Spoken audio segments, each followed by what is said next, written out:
Aw man, look at that, it's already been months since my last discussion video. Also, I'm sorry for posting so many Sonic videos and thus alienating my Kingdom Hearts fans. Well, here is a Kingdom Hearts video. For starters, congrats for clicking on this video today. My name is Reverofenola, and in this video I will be discussing what Keyblades in Kingdom Hearts 1 Final Mix do I consider to be really good or really just plain awful. In this tier list there's going to be 5 tiers, which will be trash tier, mid tier, high tier, top tier, and ultimate tier. And you guys can already guess what's in the ultimate tier. With this tier list, aesthetics and the designs of Keyblades will not be considered in this list. Plus, I will be using the PS3, PS4 version as my go-to guides toward ranking these Keyblades. Now warning, I myself have unpopular opinions about various video game subjects, which you can check in the description below. So I honestly do expect controversy with this list, nor do I expect everyone to agree with this list either, and that's completely okay. So let's get this train wreck started. Starting it off is trash tier. Trash tier doesn't really mean that the Keyblade itself is really bad, it's just that usually by the time the player gets this Keyblade, there's already a much better option for the player to get. Plus, most of these Keyblades have several cons that honestly aren't worth the effort. These Keyblades are Metal Chocobo, Oblivion, and One-Winged Angel. Now all of these Keyblades share some form of similar traits, mainly in being a long Keyblade which increases your strength in exchange for MP. Which sounds good, but kind of isn't, especially with how Final Mix loves MP usage. What I mean is, strength really should not be an all-deciding factor in Kingdom Hearts 1, especially since the player can make power-ups to increase said strength, and once you hit the soft cap, you won't be able to find any more use for it. Whereas MP is a stat which has no MP ups, and can never increase aside from accessories, unless you pick the staff at the beginning of the game for the extra 2 MP bars. With these Keyblades, they willingly choose to exchange that limited MP pool for strength, which puts them in the trash tier.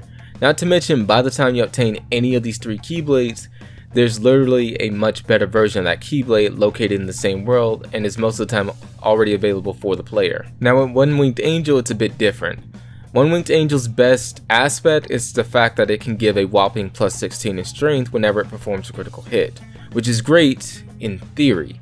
Except One-Winged Angel's critical hit rate is really low. Even with the critical pluses equipped, I think that you only have a max of 40% to actually perform a critical hit with that Keyblade.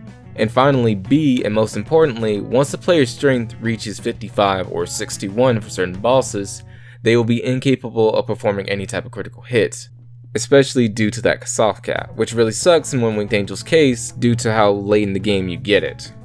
Next up is mid tier. Mid tier is basically all the other Keyblades that do not have anything really terrible or anything really good / exceptional. They are all just okayish to me, like Birth by Sleep.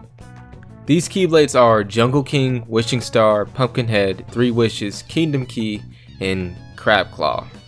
Kingdom Key is really high on this tier because you have to use it through at least 3 worlds, Destiny Islands, Traverse Town, and Deep Jungle, with no other options to use. It's handy, capable, but unfortunately not the best, but it's still reliable. 3 Wishes, in my opinion, feels like the first definitive upgrade to the Kingdom Key due to increasing your strength and recoil value to a good amount. Though not enough to put in the next tier due to MP and how many worlds you feel it's necessary in. Like it's only really useful in any of the first worlds after Agrabah. Jungle King and Pumpkinhead are kind of low on this tier, mainly because they are similar to the trash tier without the MP decrease. They also provide that extra length for combos, which is later cancelled out by the Combo Master ability introduced in 1.5. Thus making Keyblade length as an attribute sort of fruitless in my opinion, hence again the trash tier. Though it's different here since I'm pretty sure that most fans will not have unlocked that ability yet at this point in the game, thus saving these 2 Keyblades. Other than that, I really wouldn't use these Keyblades for anything else. Wishing Star is here solely because of farming Black Fungus. And finally, there is Crab Claw.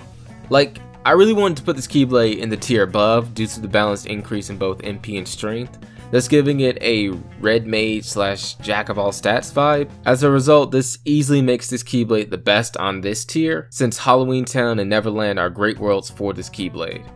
But overall, what keeps it from being high tier is just that it easily gets outshined by practically everything else in that tier above. Hell, maybe this Keyblade needs to be in its own tier. Following suit is high tier. High tier is basically not top tier, since everything in the top tier is essentially the best, excluding yours truly. High tier basically has weaker versions of all those different Keyblades in terms of recoil, magic, and strength. The Keyblades I chose were Spellbinder, Olympia, Fairy Harp, and Oathkeeper. Spellbinder is arguably the best on this tier due to the +2 MP it gives the player, which 3 Keyblades in the whole game are only capable of doing, which gives the player more time to shotgun Blizzard Mooks in Atlantica, clear out rooms with Thunder, and of course have an overall easier time fighting against the Final Mix exclusive Heartless. Plus, out of all the Keyblades on this tier, it's the earliest one for the player to get, and it's kinda one of the reasons why Crabclaw shouldn't be up in this tier list. Olympia is here mainly due to the Riku boss fights at Hollow Bastion. Equipping Counterattack really just changes that fight into just mashing X due to this Keyblade having one of the highest recoil values. Plus, it does so without decreasing the player's overall MP, unlike Metal Chocobo. And as you might have guessed, this Keyblade is the main reason why Metal Chocobo is in the trash tier, since you get it at the same world at the same tournament.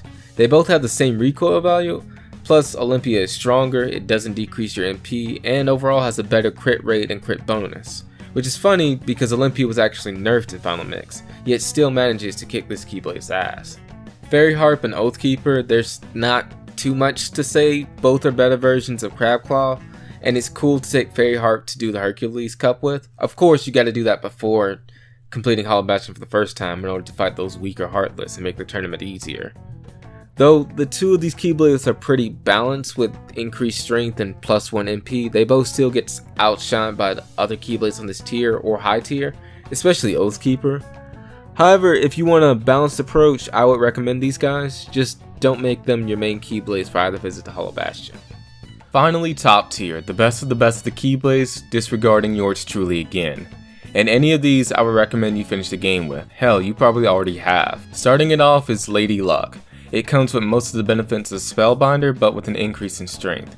Plus, it gives you more MP to cast Cure or have a longer effect with Stop or Arrow, and is great against the Phantom boss fight.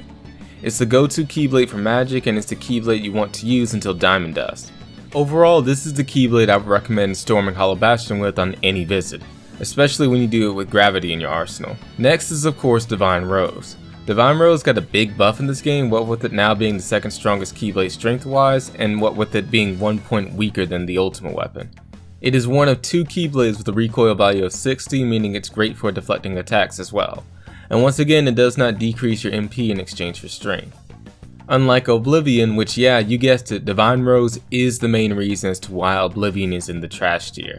It has better strength, recoil, and it makes up for its short reach with the Combo Master ability, which you should have by this point. Plus you get both Keyblades on your second visit to Hollow Bastion. Then there is Lionheart. Lionheart again is the best balanced Keyblade in this game, or rather before the ultimate weapon, plus it's 3 points weaker than Divine Rose, though it makes up for that by giving the player an extra MP gauge. Overall it's great, it's balanced, and I would recommend fighting Kurt Zisa with it, though I guess a con would be having to face off against Leon and Cloud to get it. And finally, Diamond Dust. The ultimate weapon when it comes to magical attacks, since it is the only Keyblade in the game that adds a whopping +3 to the player's MP bar, which is glorious.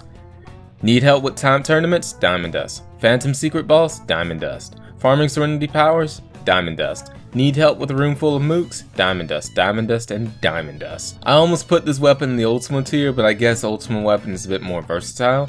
Oh yeah, and this Keyblade is also kind of a major reason as to why One Winged Angel is in the trash tier, this and Divine Rose too. Lastly, there is Ultimate tier, which just consists of the ultimate weapon in general. To me, it is without a doubt the best Keyblade in the game due to how versatile it is, and it basically just takes the best aspects from all the Keyblades. I mean, it has the reach of One Winged Angel, it's stronger than Divine Rose, the recoil of Olympia, the MP increase from Lady Luck, and even the crit bonus of Pumpkinhead. It can be used in all types of boss fights and is great for time tournaments and farming Serenity Powers, though not as great as Diamond Dust. The only major con in which anyone will tell you about this Keyblade is of course getting it. Since it requires the player to synthesize around 33 items in Final Mix, as opposed to the original 24 in Kingdom Hearts 1, and this includes farming from the FM exclusive Heartless too, which is mostly based on luck and is more than likely going to up the player's level to like 70s or even 90s, thus rendering this Keyblade sort of fruitless in the long run, and most fans usually finish the game without it. And in my opinion that's cool, since there's really no boss in this game that really requires the ultimate weapon, though it's cool to have for bragging rights. In conclusion, thanks for watching this video. If you want to see more Kingdom Hearts 1 stuff, I do have a Kingdom Hearts 1 level 1 playlist you should probably check out if you need help with that. And if that's not your cup of tea, I still have plenty of Sonic videos you can watch from most 3D titles, I guess. This is Reverofenola signing out. Ciao.